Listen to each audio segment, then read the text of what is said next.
So we're going to jump into that first piece of news that I missed over TFCon weekend, and is that of the reveals that happened at the London Comic-Con, or the MCM London Comic-Con, the Movie Comic Media Expo.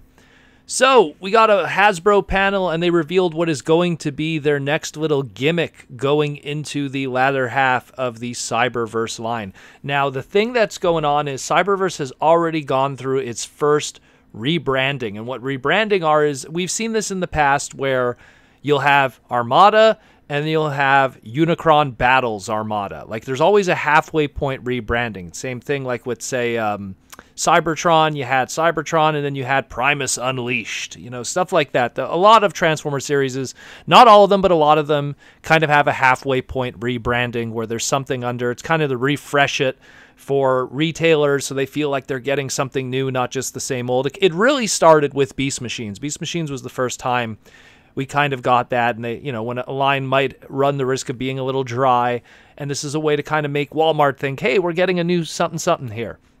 So we got that with the Power of the Spark initially with Cyberverse, and that led to the Spark Armor stuff and everything that we got. But now we have here revealed, interestingly enough, something called Energon Armors, or Energon Armor, and they're all going to be primarily in the larger price point edition. You have, like, obviously the Ultra Class price point that we've had thus far, which, up to my knowledge, is $29.99 Canadian, and I think it's $17.99 American. Someone American, correct me on that one. I think it's $17.99, so it's that larger price point. And then, of course, it also bleeds into the Ultimate price point with that of $29.99 US and $39.99 Canadian. So it's something that, when you get into those larger price points with the current way mainline is today, we run into that whole aspect of simplicity. They're not the more complicated, despite the fact they're being a higher price point, they're not the more complicated characters. They're done in a way that's much more simplistic, but again, it's done for, I like to believe it's done for a more simple audience. You know, like, I'm reminded of, like, these big vinyl figures that we have of Star Wars characters, and they did it with the WWE characters and stuff, and Batman, which these are like almost like, if I want to say, like 32-inch figures and stuff like that. And these guys are primarily aimed at a more younger audience to just have that 5 points of articulation. And it's the same thing with these two price points with Cyberverse, the Ultra and the Ultimate. And it carries over. It existed at the beginning of the line, and it's going to be here too with these Energon Armors. So who do we got here? And let's do a little bit of a breakdown. So we'll do it by Autobots and then Decepticons. I think the Decepticons have an interesting reveal in them. So we got Optimus Prime. He is going to be the Ultimate scale at the $29.99 price point.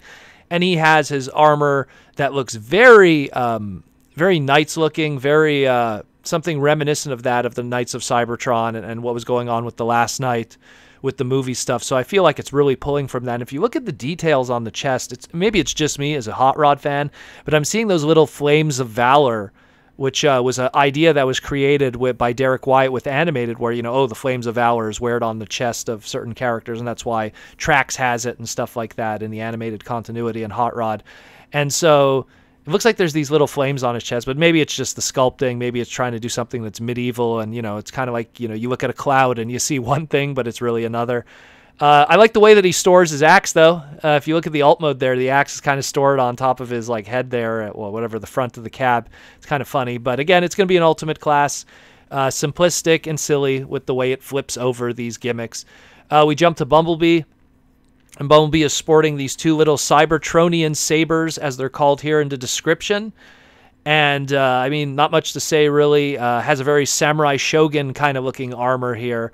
You know, but he still kind of turns into the Bumblebee that we know and love. If you look at a lot of these car guys, they have like a lot of kibble on the back, just like a whole square back, you know, piece and stuff. So these are going to be very simple. But again, he's sporting sword, so that's kind of pulling a little bit from his previous RID 2015 gimmick, and where he was kind of swinging around his sword too. My boy Hot Rod gets yet another toy, and again, pulling from the animated thing, he comes with a crossbow, which was, you know, it seems like ever since Transformers Animated, where he was kind of like a Hawkeye-ish kind of character and had a crossbow, or a bow in the case of Animated, a double bow, and a double Energon bow. This one's the Ion X bow, as they call it here. It's kind of now a staple with the character, which is kind of funny, considering that for years he had those tri-blasters on his wrist. Did he really need another weapon? I don't know. His flip-over Energon armor, very Gundam looking. Very, very Gundam looking. But the chest is very reminiscent of how his Classics toy looked, which was they had a lot of problems initially with Hot Rod toys where it's like, where do you put that big hot rodded engine when you transform him? And the original Hot Rod 86 toy went on the back of his head, and that was so like garish, like, you know, like it's be on the back of his head and stuff. Where when they did the Classics toy, they just left the engine on the chest of the robot and didn't try to tuck it away. And with future toys like Animated, you know, they figured out ways you could flip the Autobot logo and tuck it away, or the Masterpiece toy would figure out a way to re-engineer it too. So in this case, it's kind of funny that he transforms, and then when you have the Energon armor, he has like what looks like molded, you know, hot rodded chest details on the chest, which is funny because this version of Hot Rod, despite it being very Generation 1 inspired, doesn't have the hot rodded engine anywhere on his person. So to have it kind of pop up in the robot mode on the armor is kind of funny. I guess it's probably a throwback to that, if anything. I'd love to talk to some of the designers. Let's get to, and by the way, the Bumblebee and the Hot Rod, those are both in the Ultra class as opposed to Optimus, that's the Ultimate class. So you're saving a little bit of cash with the smaller car characters. Let's get to now the Decepticons. We have Shockwave, who's the Ultimate class, and it's business as usual with Shockwave. The only thing I really want to mention is, so he's had quite a few Cyberverse toys at this point. And this is the first one to have him really have an angry face. And I know that's silly coming from Shockwave, who really, in a lot of ways, you wouldn't say much about a character with a face. But he actually has that angry eyebrow sculpt mold this time around. So if you want an angry Shockwave, you're going to have to go with this mold as opposed to all the previous Shockwave. But nothing much to say about the armor. Nothing really spectacular that pops out. And even in the alt mode, it's really sticking out. Like you could see that the armor's just chilling there on the back of the alt mode. So, I don't know, not feeling that one. But here's one I am kind of feeling because it will be her first toy in her debut. Our female version of Lockdown, as we all like to call it, that of Clobber. And Clobber is coming with the turret blasters, as they call it. And we get a good shot of the robot mode, the alt mode.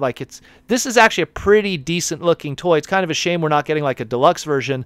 But maybe, you know, at the ultimate size being a little larger. I know in the show, it's depicted really, you know, at the same size as Lockdown and everything, so it's not like the massive character that Lugnut was in Transformers Animated, but I mean, I guess it kind of, you know, if you want to have a massive out-of-scale version, the Ultimate could kind of fit into your display. The armor, I swear, like, maybe it's just me, but I'm getting a big Halo vibe, like Master Chief, but that's maybe just me as a big gaming guy, I don't know. I'm just getting like a huge Halo vibe from that armor. But that's more or less it. Those were the ones that were revealed. There's other ones that were revealed, but I figure I'd save it for a separate segment, and we'll jump into that right now.